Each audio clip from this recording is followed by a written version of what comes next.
Chapter 14. Marginal Costing. Learning Objectives. Explain the meaning of marginal costing. Differentiate between marginal costing and absorption costing. Describe the meaning of cost-volume profit analysis. Describe the meaning and application of break-even point, margin of safety, angle of incidence, etc. Calculate and explain the various formulae used in cost-volume profit analysis. Apply the concepts of marginal costing and cost-volume profit analysis in short-term decision-making. Marginal cost is the incremental cost of production which arises due to 1 unit increase in the production quantity. Marginal costing. It is a costing system where products or services and inventories are valued at variable costs only. Direct costing. Direct costing and marginal costing is used synonymously at various places, and it is so also. Differential and incremental cost. Differential cost is difference between the costs of two different production levels. Incremental cost is the increase in the costs due change in the volume or process of production activities. Characteristics of marginal costing. 1. All elements of cost are classified into fixed and variable components. Semi-variable costs are also analyzed into fixed and variable elements. 2. The marginal or variable costs, as direct material, direct labor, and variable factory overheads, are treated as the cost of product. 3. Under marginal costing, the value of finished goods and work in progress is also comprised only of marginal costs. Variable selling and distribution are excluded for valuing these inventories. Fixed costs are not considered for valuation of closing stock of finished goods and closing WIP. 4. Fixed costs are treated as period costs and are charged to profit and loss account for the period for which they are incurred. 5. Prices are determined with reference to marginal costs and contribution margin. 6. Profitability of departments and products is determined with reference to their contribution margin. Facts about marginal costing. Cost ascertainment. In marginal costing, cost ascertainment is made on the basis of the nature of cost. Decision making. The application of marginal costing has been given wide recognition in the field of decision making. Not a distinct method. Marginal costing is not a distinct method of costing like job costing, but a special technique used for managerial decision making. Determination of cost and profit under marginal costing.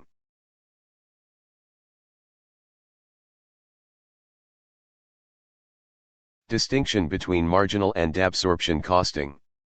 Only variable costs are considered for product costing and inventory valuation. Both fixed and variable costs are considered for product costing and inventory valuation. Fixed costs are regarded as period costs. The profitability of different products is judged by their PV ratio. Fixed costs are charged to the cost of production. Each product bears a reasonable share of fixed cost, and thus the profitability of a product is influenced. Cost data presented highlight the total contribution of each product. Cost data are presented in conventional pattern. Net profit of each product is determined after subtracting fixed cost along with their variable costs. The difference in the magnitude of opening stock and closing stock does not affect the unit cost of production. The difference in the magnitude of opening stock and closing stock affects the unit cost of production due to the impact of related fixed cost. In case of marginal costing, the cost per unit remains the same, irrespective of the production, as it is valued at variable cost. In case of absorption costing, the cost per unit reduces, as the production increases, as it is fixed cost which reduces, whereas, the variable cost remains the same per unit. Difference in profit under marginal and absorption costing. 1. No opening and closing stock, profit or loss under absorption and marginal costing will be equal.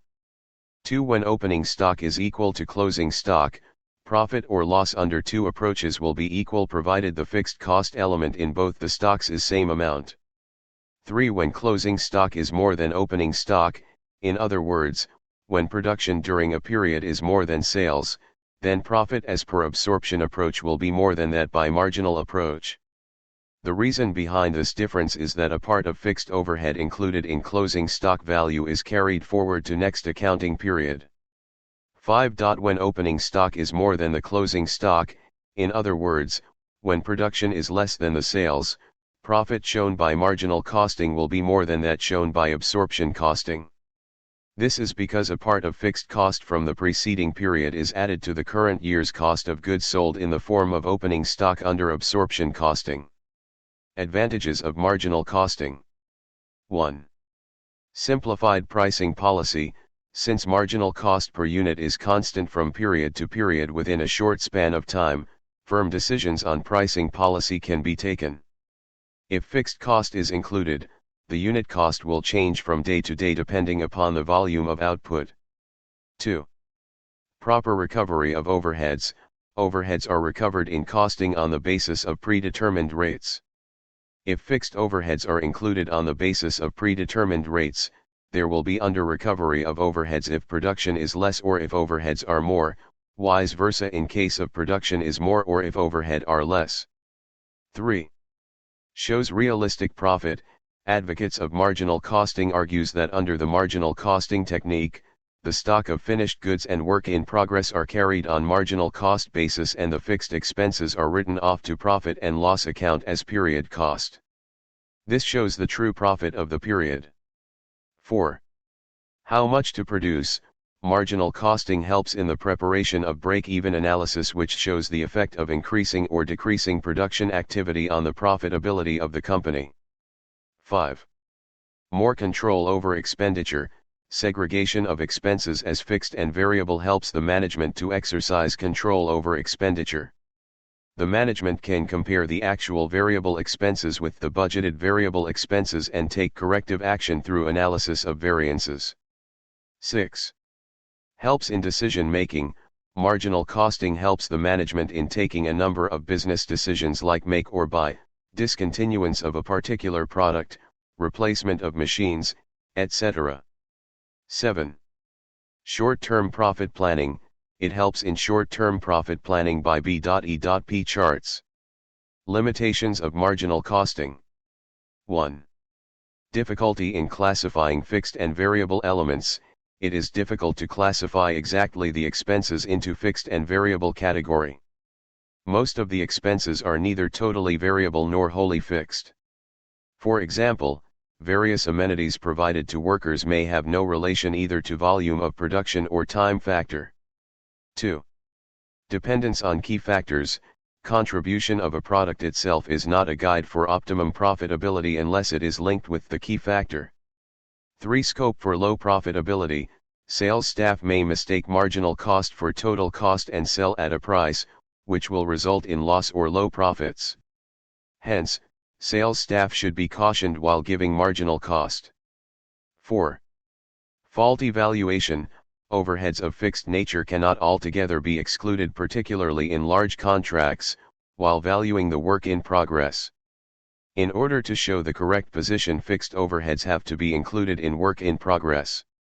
5. Unpredictable nature of cost.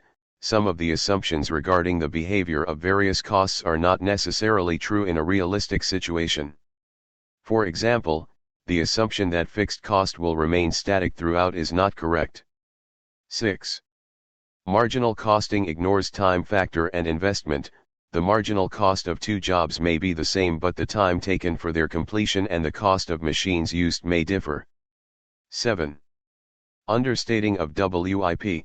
Under marginal costing, stocks and work in progress are understated.